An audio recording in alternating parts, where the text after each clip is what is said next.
الزام ہے جی کہ عمران خان نے فرانسیسی سفیر تو نکالا نہیں تھا لیکن یورپی یونین کو اور امریکہ کو پھول دے رہا ہے۔ تو کیا وجہ ہو سکتی ہے کہ اس وقت یورپ کے صرف ایک ملک کے سفیر کو نکالنے میں بھی اس نے بات نہیں مانی اور آج پورے یورپ کے ساتھ متھا لگایا ہوا۔ کافی لوگوں نے مجھے میسج کیے آج بھی عمران خان کو سپورٹ کرتے ہیں، تو اس بات کے اوپر آپ کا کیا موقف ہے؟ میں نے کہا آپ کی بات بالکل صحیح ہے کہ اس وقت ایک سفیر کو نہیں نکالا لیکن آج پورے یورپ کو بھی دھونس لگا رہا ہے۔ پھر اس کے جواب میں نے ایک مثال ان کے سامنے رکھی جو میں آج آپ سب کے سامنے بھی رکھنے جا رہا ہوں، اور آپ ضرور فیصلہ کیجئے گا اس کے بعد کہ کیا وہ بات صحیح ہے یا غلط، اور اکارڈنگلی آپ نے کامنٹ کرنا ہے اس کے اوپر۔ میں نے ان کو ایک مثال یہ رکھی کہ میں نے کہا ایک گاؤں تھا، گاؤں کے ارد گرد کتے تھے، شکاری کتے، آوارہ کتے۔ ان میں سے ایک کتے نے ایک دیہاتی کو کاٹ لیا۔ وہ دیہاتی چودھری کے پاس گیا اور اس نے کہا چودھری صاحب یہاں پر جو کتے ہیں ان میں سے ایک کتے نے مجھے کاٹا ہے، تو میں چاہتا ہوں کہ آپ اس کتے کو مار دیں تاکہ وہ کسی اور کو نہ کاٹے۔ اس نے بتایا کہ وہ سفید رنگ کا کتا تھا اور وہ فلاں جگہ پر ہے، میں آپ کو اس کا پتہ بتا سکتا ہوں۔ چودھری نے اسے کہا کہ تم گھر چلے جاؤ، میں دیکھ لیتا ہوں کیا کرنا ہے، کیونکہ چودھری جانتا تھا کہ ایک کتا اگر اس طرح سے آج کر رہا ہے تو کل کو جو وہ کتنے زیادہ کتے ہیں وہ بھی ویسے ہی کریں گے۔ تو چودھری نے اس کا ایک پائیدار حل سوچا۔ اس نے کیا کیا کہ اس نے ان سارے کتوں کو گھیر کر ایک جگہ جمع کیا۔ ایک جگہ جمع کرنے کے بعد ایک انسانی اور ایک کتے کا پتلا بنایا۔ ان دو پتلوں کو ان کتوں کے سامنے رکھا اور ایک ڈیمو دیا کہ جس میں وہ کتا جو پلاسٹک کا تھا اس کو وہ انسانی پتلے کو کاٹتے ہوئے دکھایا کہ جو ہی وہ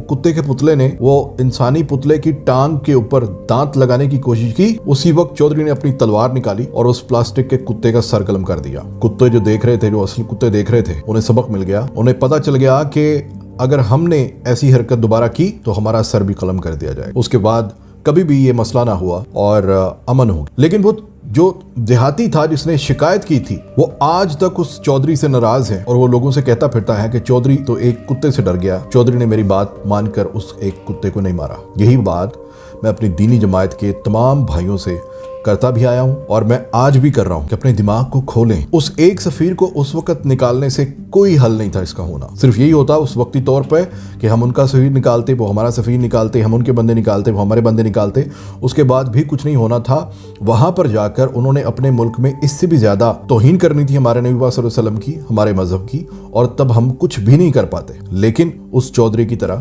اس چودھری نے بھی ان سب کو قوم متحدہ میں اکٹھا کیا، وہاں پر مقدمہ لڑا، اور آج دیکھ لیں یورپ میں ہر سال میرے نبی پاک صلی اللہ علیہ وسلم کی توہین کی جاتی تھی۔ ایونٹس مقرر کیے جاتے تھے،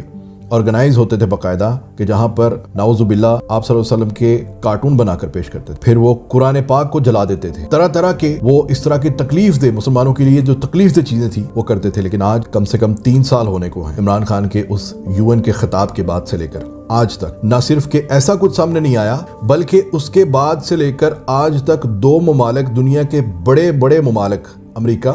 اور روس، 2 ممالک میں یہ قانون بنا دیا گیا ہے کہ اسلام کے خلاف کوئی بھی بات آزادی رائے تصور نہیں کی جائے گی بلکہ جرم تصور کیا جائے گا۔ میں آپ کو پھر سے ایک بار چیلنج کر رہا ہوں کہ ایسے جو پاکستان کے اس وقت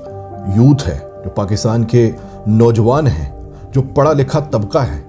وہ یوں ہی اس شخص کو مرشد، لیڈر،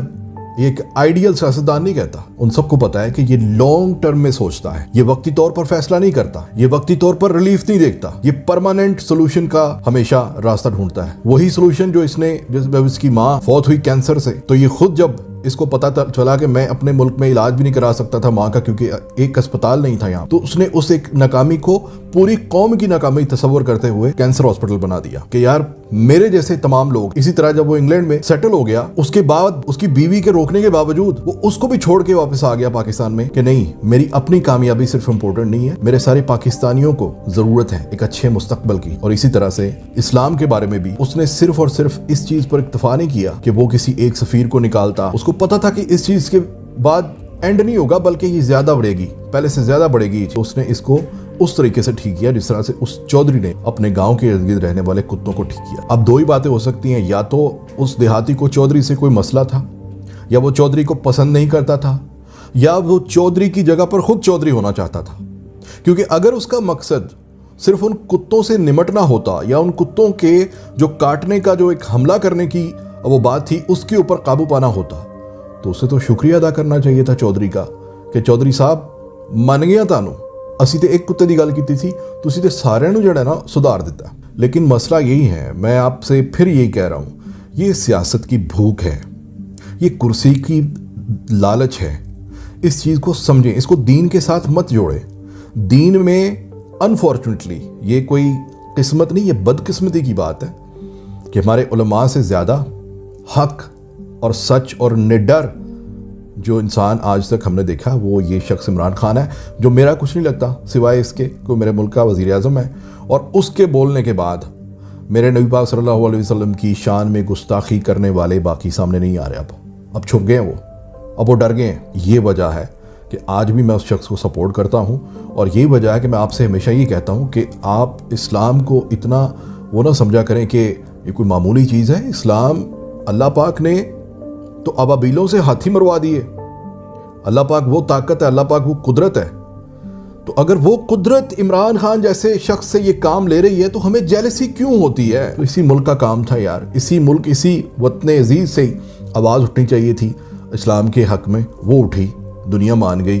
تو یہ ہے کہ آپ بھی کوشش کیا کریں کہ حق اور سچ کی آواز کو پہچانیں۔ اگر ویڈیو اچھی لگی ہو تو اس چینل کو سبسکرائب کر لیں اور بیل آئیکن کو پریس کر دیں، کیونکہ ایسے جو ایشوز ہوتے ہیں ان پر میں مکمل ریسرچ کرنے کے بعد ویڈیوز بناتا رہتا ہوں۔ اپنا خیال رکھیے گا۔ پاکستان زندہ باد۔